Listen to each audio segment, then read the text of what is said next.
Primera de Juan, capítulo 5, versículo 20, dice la bendita y poderosa palabra de nuestro Dios: pero sabemos que el Hijo de Dios ha venido y nos ha dado entendimiento para conocer al que es verdadero. Y estamos en el verdadero, en su Hijo Jesucristo. Este es el verdadero Dios y la vida eterna. ¿Cuántos pueden decir amén? Puede tomar su lugar.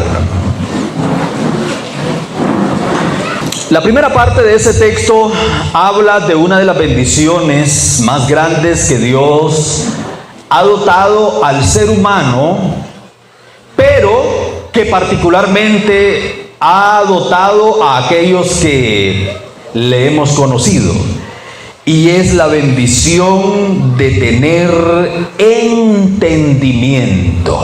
¿Cuántos pueden decir amén a eso? Tener entendimiento es vital.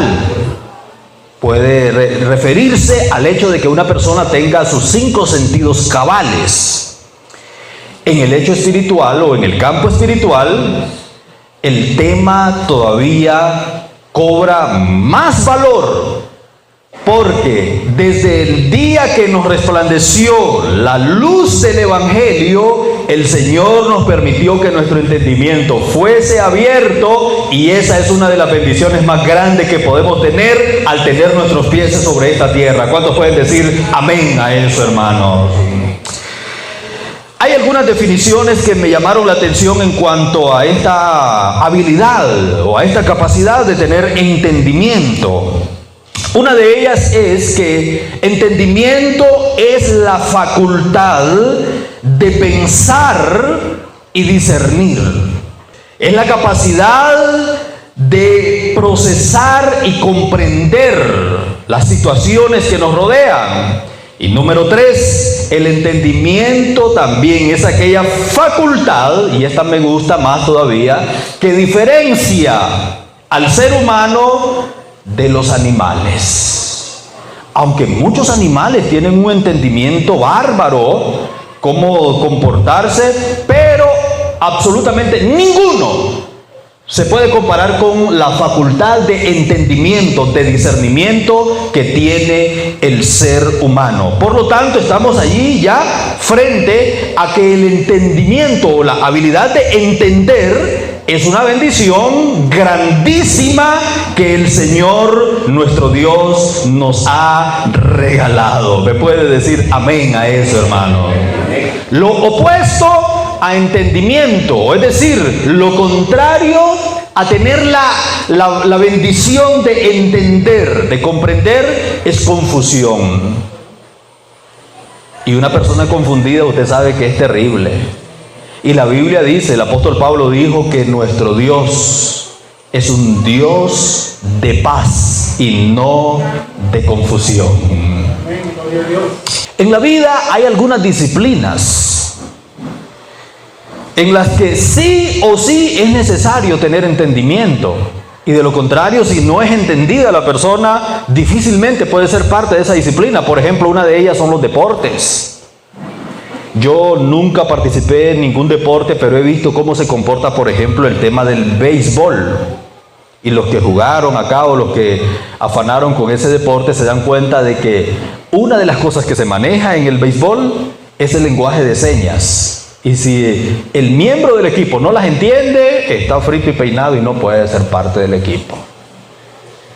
Estaba viendo en Google que una de las señas que hacen es con los dedos, le hacen así, no sé cómo, y toda esa vaina le transmite un mensaje al otro. Y le está diciendo que cómo va a tirar la bola, que cómo se va a ubicar, que por dónde va el tiro. Y dice que uno de los propósitos es de que esa comunicación no la entienda el adversario, el equipo adversario, que solo ellos la comprendan, y que sirven como tácticas, como técnicas que les va a facultar la victoria. Y si no es entendido, un muchachito, un miembro del equipo que le gusta el deporte, afana por esa área, pero si no es entendido en eso, no puede participar.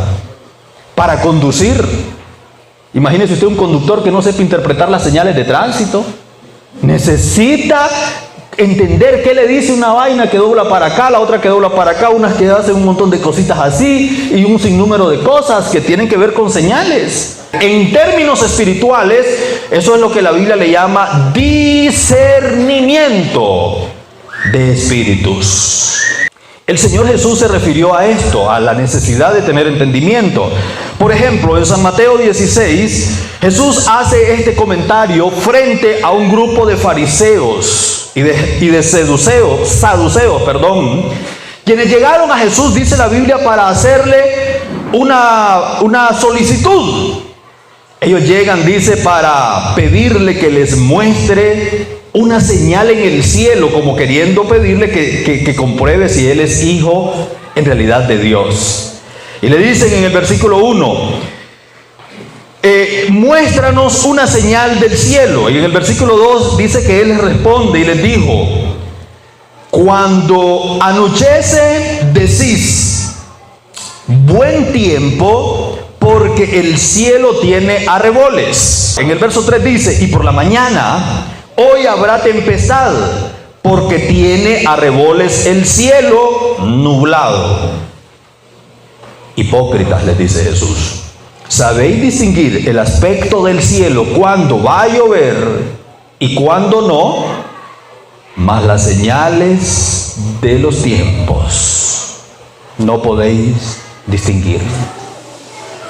Gente que es entendida en lo material, pero que en lo espiritual está muy lejos. Por eso que hay mucha gente que son entendidos, como dice Jesús, como los fariseos. Mire, hasta estudian eso, se hacen expertos en eso, cuántos milímetros de agua, cuánto aquí, cuánto allá, que por cada nube cuánto va a caer, se hacen ingenieros en un montón de cosas, y eso sí lo saben discernir, les dice Jesús.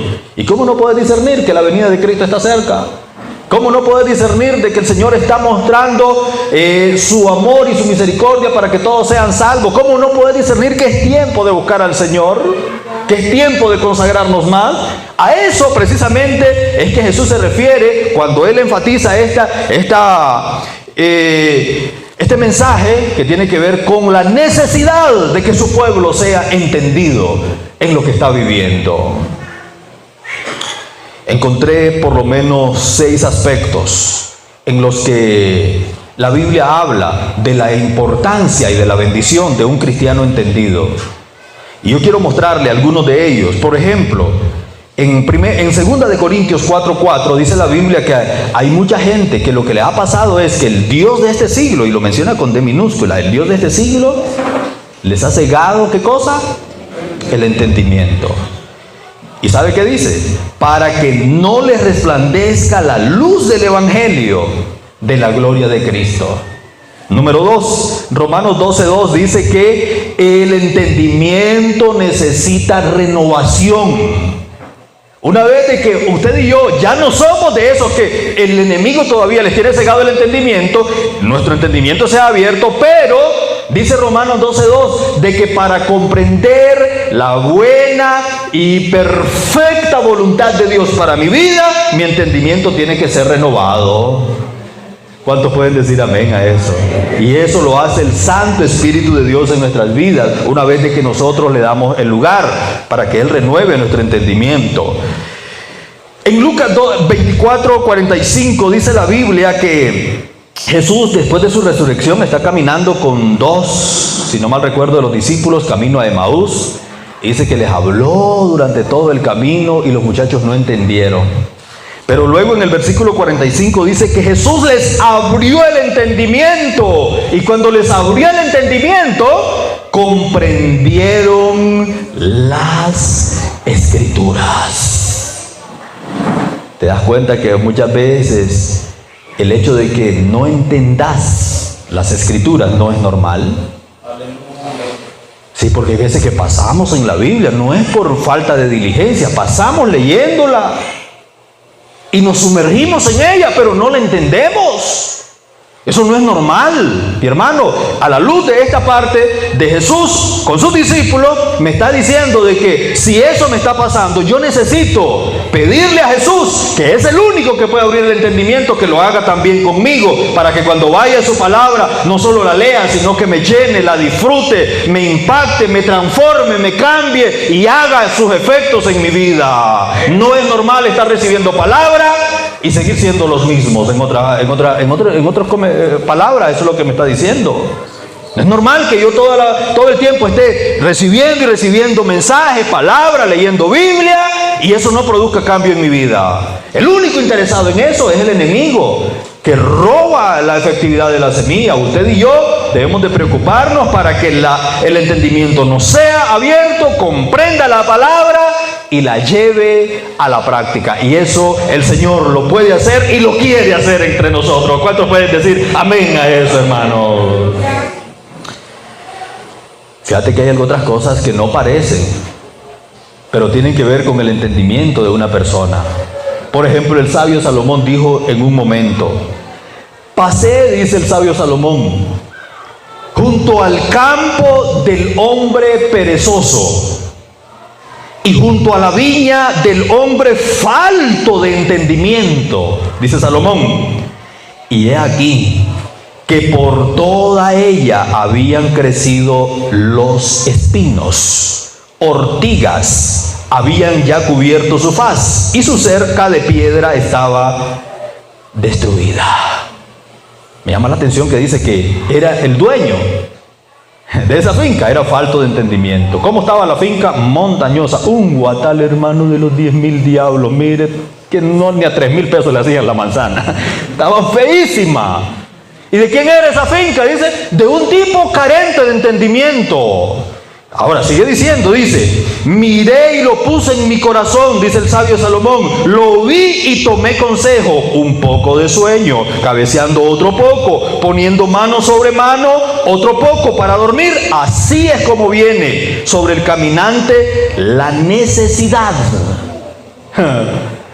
Y la pobreza llega como un hombre armado. ¿Conoce usted unos tipos que están en Costa Rica, otros en Estados Unidos, y alguien les pregunta, ¿y vos qué tenés ahí en Nicaragua? Tengo unas 5 o 6 manzanitas de finca. Si es que, hombre, qué falto de entendimiento tenés para que vivas y vivas bien, y dando lástima en otro lado, y la finca perdiéndose. Hasta eso pareciera que no fuera espiritual, pero la Biblia lo contiene y lo presenta como una cualidad de un hombre entendido. Así que anda a chapear la finca, hermano, no la dejes perder en monte. Eso no es de entendido.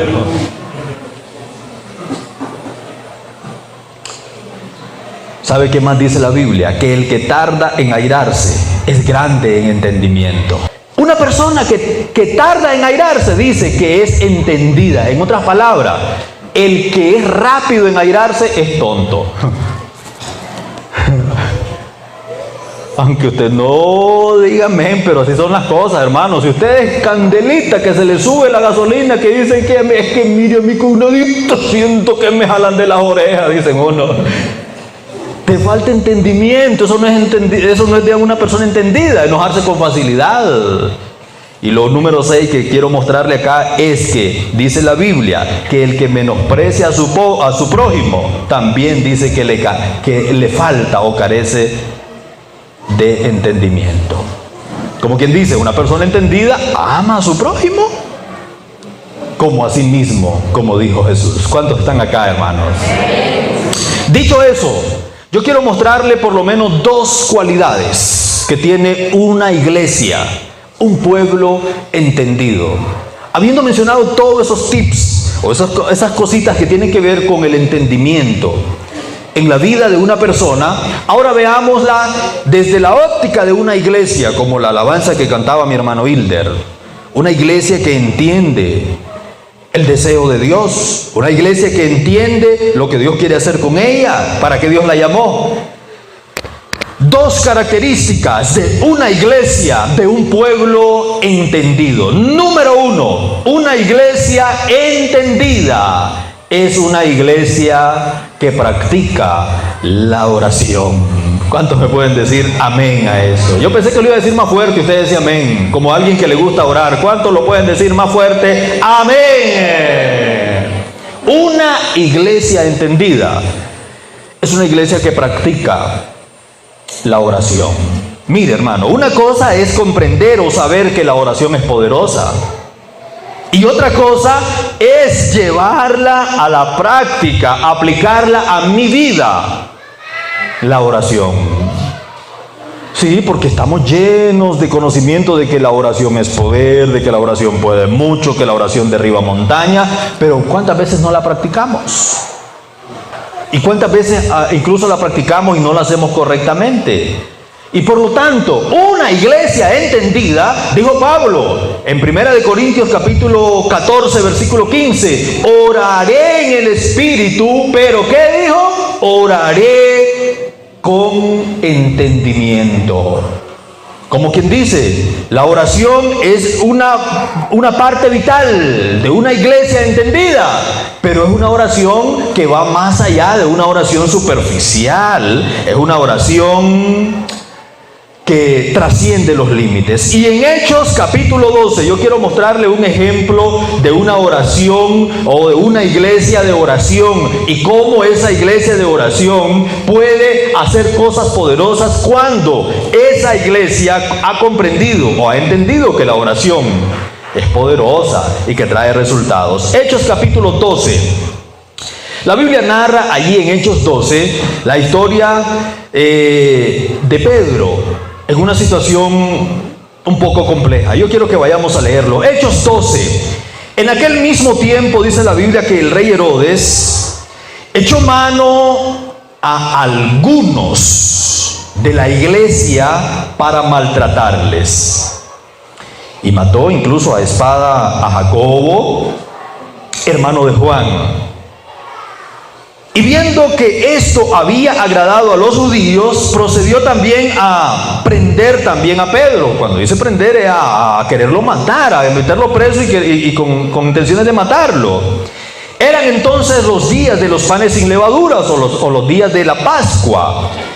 Y habiéndole tomado preso, le puso en la cárcel, entregándole a 4 grupos de 4 soldados cada uno, para que le custodiasen. Y se proponía sacarle al pueblo después de la Pascua. Así que Pedro, oiga lo que dice el verso 5. Así que Pedro estaba custodiado en la cárcel, pero ¿qué dice su Biblia? La iglesia hacía sin cesar oración a Dios por él. El relato continúa diciendo que mientras la iglesia oraba, una visión que Pedro pensaba al inicio que era una visión, pero que en realidad no era visión, llegó un ángel a la celda donde estaba ubicado y lo tomó de las manos. Las cadenas se cayeron, lo sacó a la primera puerta, lo sacó a la segunda, lo sacó a la tercera, a la que daba a la calle. Y Pedro llegó donde estaba el grupo de hermanos que estaban orando por él. Y la gente no lo podía creer, incluso. Se decían, ¿será un ángel? ¿O qué será lo que está pasando? No podemos creer que sea Pedro. Pedro tocaba la puerta y la muchacha que fue a verlo le lleva la noticia a los hermanos. Y los hermanos atónitos salieron a verlo y efectivamente era Pedro. ¿Sabe qué pasó al siguiente día? Herodes mandó a dar la orden de decapitar a los 4 grupos de 4, 16 soldados estaban cuidando a Pedro. Y toda el equipo del ejército, todos ellos fueron sentenciados a muerte sencillamente por lo que estaba pasando. Se hizo un alboroto, una confusión grande. Y Herodes no entendía, posiblemente ni los soldados también. Sencillamente lo que había pasado allí es que había una iglesia que estaba metida en oración y que tenía la determinación de no aflojar la cuerda en oración hasta ver resultado de lo que estaban o por lo que estaban clamando. Qué maravilloso es cuando hay una iglesia que ora, hermano. Yo puedo entender aquí que por lo menos hay 3 lecciones poderosas en esta oración que la iglesia hace por Pedro. Número 1, si hay algo grande y maravilloso que cualquier cristiano y cualquier cristiana puede tener, es tener a un grupo de personas que oren por él. Eso es maravilloso, hermano. Eso es contundente, eso es poderoso, eso detiene las fuerzas del mal, eso rompe cadenas, eso confunde a las obras del enemigo, eso hace maravillas a favor de la vida de la persona por la cual se ora. Por lo tanto, si usted y yo tenemos el privilegio que alguien ore por nosotros, ya la hicimos, hermano. Tenemos uno de los privilegios más grandes. Incluso Pablo lo reconoció. Y Pablo pedía oración. Cada que iba a predicar le decía a los hermanos: oren por mí a fin de que me sea dada palabra para hablar con denuedo. Usted y yo necesitamos, en vez de hacer otra cosa por nuestros predicadores, necesitamos orar por ellos. Porque anhelamos palabra, oremos para que el Señor les dé más palabra o nos dé más palabra. Oremos por los líderes, oremos por la familia. La oración, amados hermanos, es poderosa. La lección número 2 que encuentro en ese relato de Pedro con la iglesia orando es que la oración produce maravilla. Allí usa un término, el relato bíblico, que dice que quedaron atónitos, sorprendidos, impactados por lo que había pasado, producto de la oración. La oración, decía, confunde las fuerzas del mal. Dice que se hizo un gran alboroto. La gente no sabía qué estaba pasando y era sencillamente la oración de la iglesia. Santiago 5:16 dice la Biblia que la oración, oiga esto, la oración eficaz del justo, ¿qué dice? Puede mucho. ¿Cuál es la oración que puede mucho? La oración eficaz del justo. No es solo la oración, por eso yo le decía hace un ratito que no es solo orar por orar. Es orar en el Espíritu, pero orar, como dijo Pablo, con entendimiento. Y aquí dice Santiago que es la oración eficaz, y el término eficaz significa tener la capacidad de alcanzar un propósito y producir el efecto esperado. Esa es la oración de la que habla Santiago. Una oración con entendimiento, encaminada a resultado, a que mi determinación y la suya sea no desistir hasta ver resultados. ¿Cuántos alguna vez han estado en situaciones en las que la única esperanza que les queda es orar y nada más? Y hemos visto resultados. Y a esos momentos es lo que Dios le llama momentos de oración eficaz, en los que, como Jacob le dijo al Señor: no me muevo de aquí hasta que vea resultados. ¿Cuántos pueden decir amén a eso? Esa es la iglesia entendida, hermano. Eso es un pueblo entendido, que cuando se mete a orar no afloja la cuerda hasta que ve lo que le está pidiendo al Señor. Sí, porque hay muchas veces, hay muchos casos. Incluso se lo escuché al pastor Adoni no hace mucho acá, del pastor de una comunidad que convocó a la iglesia a orar por un bar que había en la comunidad. Les dijo a los hermanos: vamos a orar, vamos a ayunar. Porque ese negocio, además de afectar a la comunidad, también es un mal testimonio. Los borrachitos, imagínense, salían del bar, la iglesia estaba quizás algo cerca del bar, y los borrachitos salían y llegaban a molestar a la iglesia. Entonces, hermano, ya llegué a la conclusión: vamos a orar para que ese bar lo cierren. Dillita más tarde, ¡puf!, un rayo le cayó al bar. El dueño del bar era un tipo duro de corazón. Se perfilaba hasta como con síntomas de ateo. Malo el tipo. Alguien le sopló que en la iglesia habían despertado, habían levantado, más bien es la cosa, una cadena de ayuno y oración para que el bar se cerrara. Dijo él, aquí tengo la oportunidad. Se fue donde el juez local y le dice: vengo a poner una demanda contra el pastor y la iglesia tal, porque mi bar lo fulminó un rayo y ellos estaban orando. Dicho y hecho, el pastor fue a la audiencia Y tiene a la par el acusador, quien pide una indemnización, pide que la iglesia le pague los daños de toda la infraestructura y de todas las pérdidas. Y entonces el juez se reclina en su sillón y empieza a escucharlo. Ajá, le dice: demandante, ¿usted qué es lo que pide? No, le dice: yo pido que el pastor fulano de tal...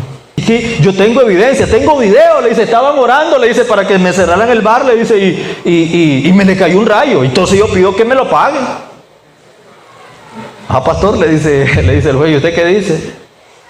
No, le dice, pues nosotros estábamos orando, pero tampoco esperábamos que le cayera un rayo, le dice. Se voltea el juez y le dice: ve qué lindo, le dice, tengo un diablo que cree en el poder de la oración, y tengo un pastor que ora por vía de orar, no espera resultados de su oración. ¿Cuántas veces nos suele pasar así? Oramos, pero oramos no esperando que pasen las cosas, o hacemos oraciones sin entender en realidad a qué le estamos apuntando. Y muchas veces nos ha pasado eso. Un pueblo entendido, cuando se mete con Dios, sabe que es que se mete con Dios, y que el que se mete con Dios tiene resultados. Y la mano de Dios obra, como lo obró aquí a favor de Pedro, cuando la iglesia del Señor oró por él. Entonces, la iglesia entendida es una iglesia de oración. Por ejemplo, en la Biblia encontramos oraciones poderosas. Una de ellas fue cuando Elías oró por lluvia. ¿Lo recuerda usted? Y dice la Biblia que mientras Elías oraba, mandó a su criado que fuera a ver y que mirara que cómo se comportaba el clima. Y usted recuerda qué respuesta le trajo el criado. Le dice: bueno, no hay nada. La primera, no hay nada. 7 veces lo mandó. A la 7ª vez le dice: allá en la colina yo miro una nubecita. Le dice: ahí todo está despejado. Miro una nubecita tan pequeña como la palma de la mano de un hombre. ¿Y qué le dijo Elías? Date prisa. Le dice que es un aguacero el que va a caer, que vos no tenés idea. Y le mandó a decir a Acab. Porque él sabía por qué estaba orando, hermano. Y él sabía que Dios escucha la oración de sus hijos. ¿Cuánto pueden decir amén a eso? Eso me habla a mí de ser congruente al momento de saber de que si le oro a Dios lo que le estoy pidiendo, Dios lo va a hacer, si lo oro conforme a su voluntad. Hay otro episodio en el 2 libro de Reyes que la Biblia habla del cuadro también de otro de los profetas, y en este caso era, si no mal recuerdo, Eliseo. 2 de Reyes 6, a partir del 15, dice la Biblia que se levantó de mañana y salió el que servía al varón de Dios, y he aquí el ejército que tenía sitiada la ciudad, con gente de a caballo y carros. Entonces su criado le dijo: señor mío, ¿qué haremos? Él le dijo: no tengas miedo, porque más son los que están con nosotros que los que están con ellos. Y oró Eliseo y dijo: te ruego, oh Jehová, es de Eliseo que está hablando, te ruego, oh Jehová, que abra sus ojos para que vea. Entonces Jehová abrió los ojos del criado y miró, y he aquí que el monte estaba lleno de gente de a caballo y de carros de fuego alrededor de Eliseo. Mientras el servidor, el asistente de Eliseo, no había entendido, no le había sido abierto el entendimiento, él miraba la dificultad, él miraba el ejército enemigo que los rodeaba.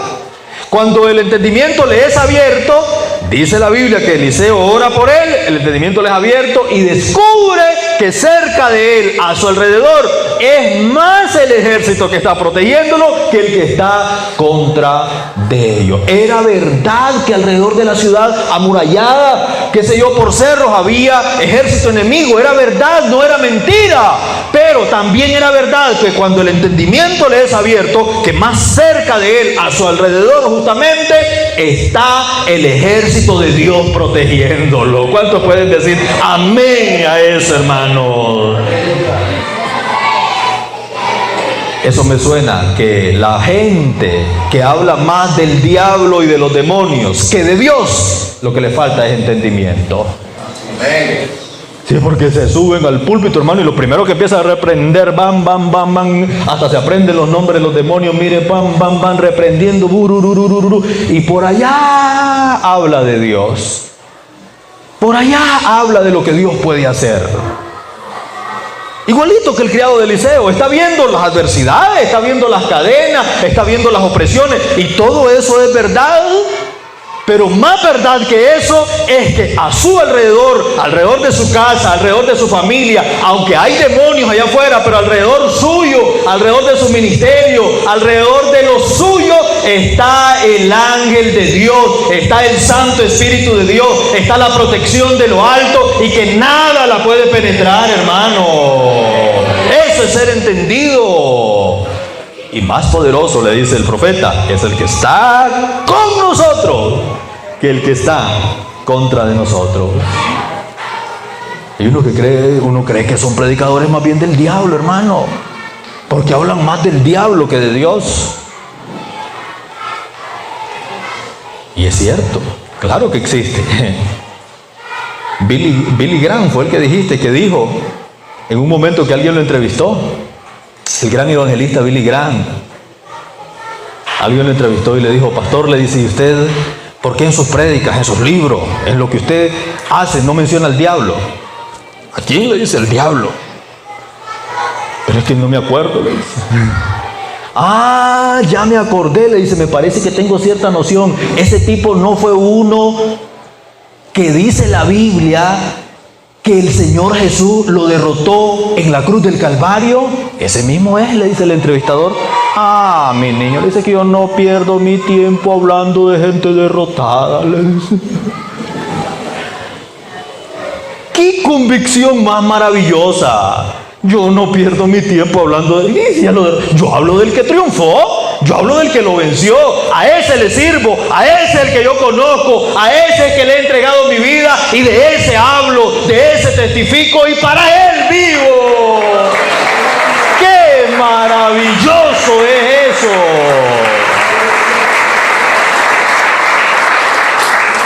Hermano, usted me está diciendo que el diablo no existe. Claro que existe. Y tiene sus formas de trabajo. Y si sacas la pata te puede llevar también. Porque a los que no puede tocar son a los que le han entregado completamente su vida al Señor. ¿Sabete a quién sí los toca? A los que andan allí adentro y que afuera. Eso sí, se los lleva.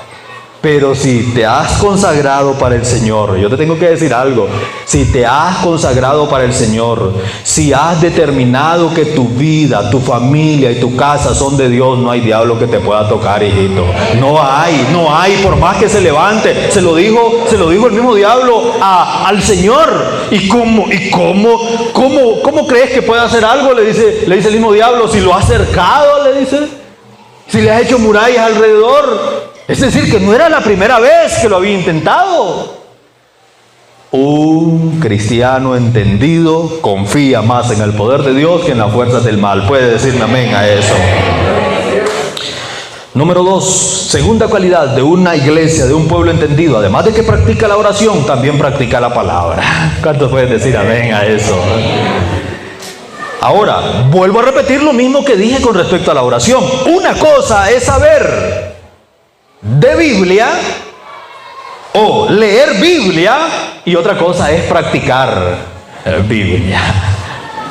Así como una cosa es saber que la oración es poderosa y otra cosa es practicarla, aquí igual, una cosa es saber Biblia y otra cosa es practicar la Biblia. Es más, lo que lo distingue a usted, escúcheme esto, lo que lo distingue a usted de cualquier otra secta, de cualquier otra movimiento que dicen que creen en Dios, pero que con sus hechos lo niegan. Lo que lo diferencia a usted es que usted no solo dice que lo cree, sino que usted también lo vive y lo practica. A diferencia de muchos otros que no son así. Santiago ocupa todo un espacio para hablar de la importancia y de la necesidad de no solo saber, sino practicar. Y él inicia diciendo: hermanos míos, ¿de qué aprovechará si alguno dice que tiene fe y no tiene obras? Es decir, dice que cree en Dios, pero no hay resultados, no hay evidencias de ese creer, no hay pruebas, no sirve de nada. ¿Podrá la fe salvarle? Y luego dice: hermano, la fe sin obras es muerta. Pero por si fuera poco, Santiago va un poco más allá. Y mire lo que dice. Santiago es muy especial. Y me llama mucho la atención que en un momentito el tipo como que se inspira y dice: ¿tú crees que Dios es uno? Bien haces. También los demonios creen y tiemblan. Aleluya. Como quien dice, si es que no te diferencia en nada, si decís que crees y que temblás y que te agarra tembladera y chiripior, que te desmayás y caes al suelo. ¿Y de qué sirve que te desmayes, caigas al suelo, hables en otra lengua y después esa misma lengua la usas para maldecir a tu vecino? ¿De qué te sirve? Los demonios también creen en Dios y tiemblan. No es creer. Si ya has creído, pues ya has hecho una parte. Pero además de creer, es llevarla a la práctica. Que tu fe tenga evidencia de que sos hijo o hija de Dios. Hay por lo menos 3 ejemplos, y con esto yo termino. 3 ejemplos en la Biblia de inconsistencia, de contradicción, de personas que decían que eran de Dios, pero sus hechos lo contradecían. Personas que decían que eran cristianos, pero lo que posteaban en WhatsApp y en Facebook decían otra cosa, confundían a la gente más bien. ¿Conoce algunos de ustedes así? Lo confunde, si es que lo dejan confundido a uno. Y ahí uno tiene una imagen de que es cristiano y publican unas caballadas en Facebook. No, fíjate que no te publican un texto bíblico, no te lo publican. No te hablan de otra cosa, sino que de cosas que uno dice, hombre, pero es una persona, ¿qué? ¿Cristiana o qué? Ejemplo número 1, está en 1 Samuel 15. Dice la Biblia que el Señor está intranquilo con Saúl. Y le manda a Samuel, por esa intranquilidad que Dios tiene con Saúl, y le manda a Samuel. Y cuando llega Samuel, dice el verso 13 del primer libro de Samuel 15, vino pues Samuel a Saúl, y Saúl le dijo: bendito seas tú de Jehová. Lo recibe bien, ¿verdad? Lo recibe como todo un cristiano. Bienvenido, mi pastor, lo estaba esperando. Y que el desgraciado viendo novela estaba adentro, fíjate. Y mi pastorcito, cómo lo amo. Y quizás y peleando con la mujer estaba adentro, pero cambia la cara cuando el pastor llega y dice: ay, qué bendición, cómo lo estaba esperando. Algo así. Bendito seas tú de Jehová. Yo he cumplido la palabra de Jehová. Mira hasta dónde es de atrevido Saúl. Yo he cumplido, le dice la palabra de Jehová. Samuel entonces en el versículo 14 le dice: pero ¿qué es ese balido de ovejas y bramido de vacas que mis oídos están escuchando? Él lo dice en la Biblia. ¿Cómo estaba hablando Saúl? Como un cristiano consagrado. ¿Cómo estaba viviendo? Peor que cualquier desobediente. Que Dios nos libre de eso, amados hermanos.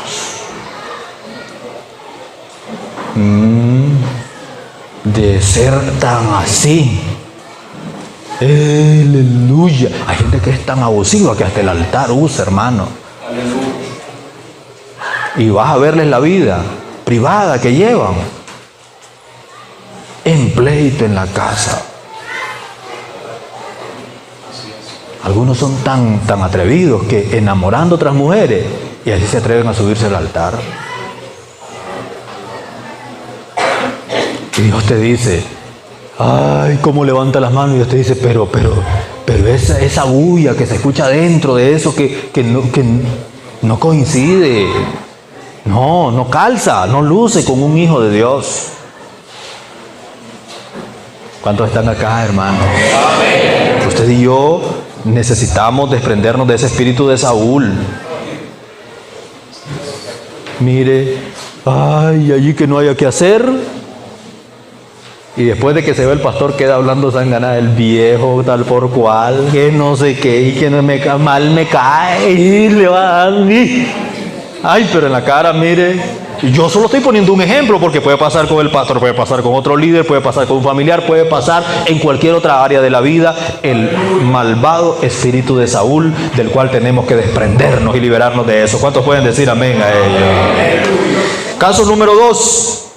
Mateo 15, dice la Biblia que se le acercan a Jesús ciertos escribas y fariseos de Jerusalén diciendo, ¿por qué tus discípulos quebrantan la tradición de los ancianos? Estos tipos también están hablando como espirituales. ¿Por qué no se lavan las manos cuando comen pan?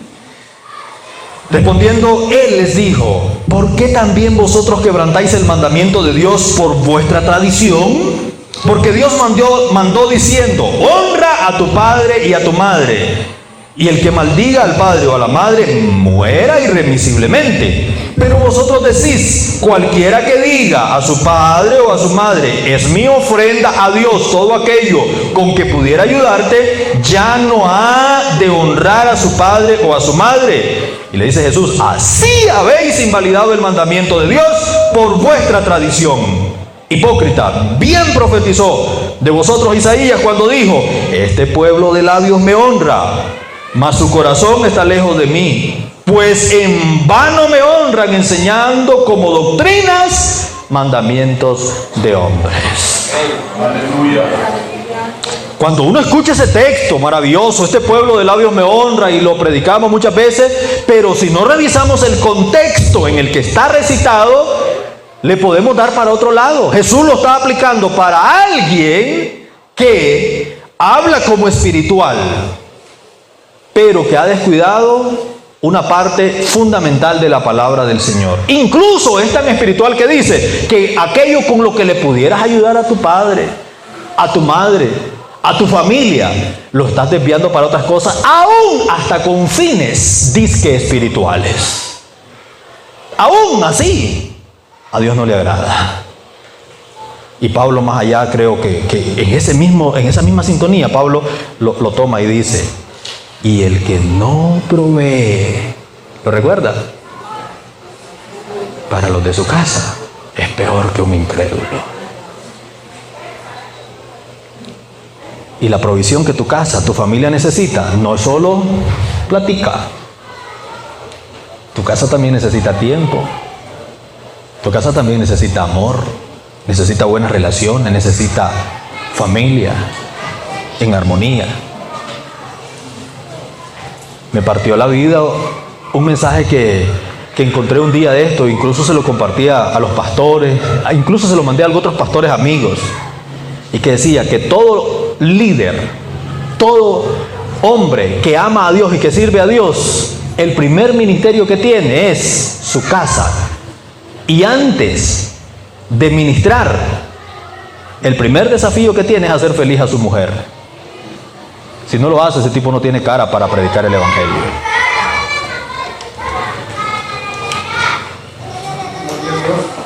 Es fuerte, pero es cierto. Tu primer ministerio como predicador es hacer feliz a tu doña. Digo yo que la hago, pregúntenle a ella, pues. Pero por lo menos ese es el intento que usted y yo debemos de hacer. Si no, yo no tengo moral. Mira, brother, mira, si tu mujer está maleada con vos estás en pecado. Vos no tenés moral para andar corrigiendo a otro, andar predicando. Suena fuerte, ¿verdad? Pero es la verdad. Si tenés días de que estás durmiendo aparte con tu doña, Si tenés días que tu doña te está reclamando de que no estás proveyendo el sostén para la casa y solo te la pasás chateando en la casa, ay, con las patas para arriba y no buscas qué hacer, estás mal, brother, tenés que componerte.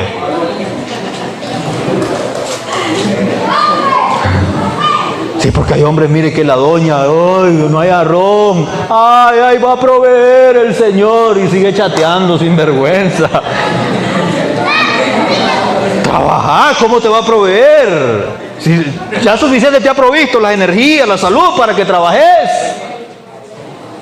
Como me encanta el testimonio de Pablo, y dice: yo no le he sido carga a nadie. Dios me ha dado salud y me ha dado fuerzas para trabajar, y aunque he servido gran parte de mi vida entera en el ministerio, nunca he pedido nada. Qué bonito testimonio y qué bonita referencia que como líder del Señor deberíamos de tomar. Que el Señor nos libre de tener que ir a hacer carga de otro solo por no trabajar. Limpiar la finca, brother, podala, chapeala, alistala, que dé cosecha, y provee para los de tu casa. Algo así es lo que está tomando el Señor Jesús cuando dice: de labios me honran, y aún diciendo que porque me sirven no trabajan. Ay, Dios mío, es que vieron que estoy sirviendo al Señor, por eso no, y la familia aguantando hambre. Es una inconsistencia, una falta de conexión que necesita revisión y corrección. Puede decirme amén a eso. Cierro con el último ejemplo de otra inconsistencia que no debe de existir en el pueblo de Dios. Dice Primera de Juan 4:20: si alguno dice yo amo a Dios y aborrece a su hermano, ¿qué dice? Es mentiroso. Pues el que no ama a su hermano, ¿a quien ha visto? ¿Cómo puede amar a Dios a quien no ha visto? Es que es inconcebible que yo diga que amo a Dios y no me hablo con el vecino de la cuadra, porque por el motivo que sea, no me hablo, procuro esquivarlo y qué sé yo. No me hablo con él. Y es más, hay algunos que llegan hasta decir: es que ese fulano de tal me cae mal. Y es la misma boquita que usa para adorar al Señor, diciendo que otro ser humano, otro semejante, su prójimo le cae mal. ¿Verdad que no calza, no coincide? Es una inconsistencia que no calza con uno que practica la palabra de Dios. De manera que una iglesia o un pueblo entendido es un pueblo que practica la oración, ve resultado, da gloria a Dios por esos resultados. Pero también es una iglesia o un pueblo que practica la palabra, y con el practicar de la palabra también le da gloria al Señor y ve resultados. ¿Se puede decir amén a eso? Esa es una iglesia entendida. A que esa iglesia seamos ustedes, seamos todos nosotros, y que el Señor nos ayude a ser ese pueblo entendido. Dele gloria al Señor. ¿Qué tal si se pone de pie esta mañana?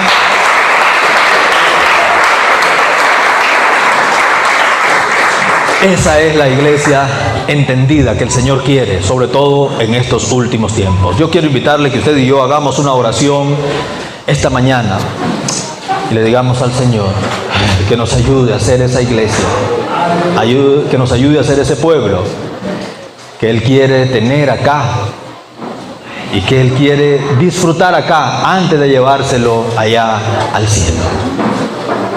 Yo le invito a que cierre sus ojitos allí donde está, por favor, unos minutos, y hagamos esta oración esta mañana. Mire, si el Señor nos abre el entendimiento, vamos a ser más efectivos. Y usted y yo necesitamos orar en el Espíritu, pero también necesitamos orar con entendimiento. Vamos a pedirle al Señor esta mañana que trate con nuestro entendimiento, que nuestro entendimiento sea abierto, y así como el criado del profeta que no veía lo que Dios estaba haciendo, pero cuando su entendimiento le fue abierto, miró a Dios, miró el respaldo de Dios. Dios Todopoderoso, mi Dios Todopoderoso,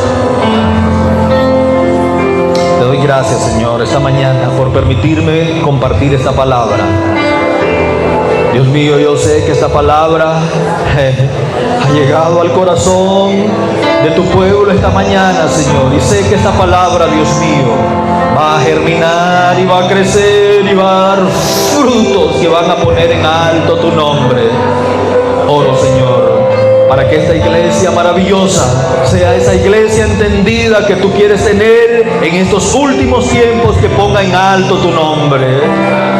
Levanta tu mano, iglesia, al cielo. Oro en el nombre de Jesús para que ese entendimiento que viene de lo alto repose sobre tu vida. Vamos, levanta tus manos. Padre, en el nombre de Jesús, oro para que seamos un pueblo entendido. Oro, Dios mío, para que el espíritu de entendimiento se desate sobre la vida de cada uno de mis hermanos, en cada una de mis hermanas, Señor amado, en esta mañana, y que podamos ver tu gloria. Dios Todopoderoso, esas manos que se levantan, Dios mío de la gloria, esas manos que se levantan, clamamos, Dios mío, para que el entendimiento de lo alto, como llegó a tus discípulos para comprender las escrituras, venga sobre nosotros. Vamos, clámalo, clámalo, clámalo, vamos. Dígale al Señor que haga llover su espíritu que trae discernimiento. Haz llover de tu gloria que trae un despertar. Haz llover de tu poder en mi vida, de manera que pueda entender lo que estás haciendo, que pueda entender hacia dónde me estás llevando. Oh, vamos, declárelo, declárelo, declárelo. Yo veo una pequeña nube y esas nubes se transforman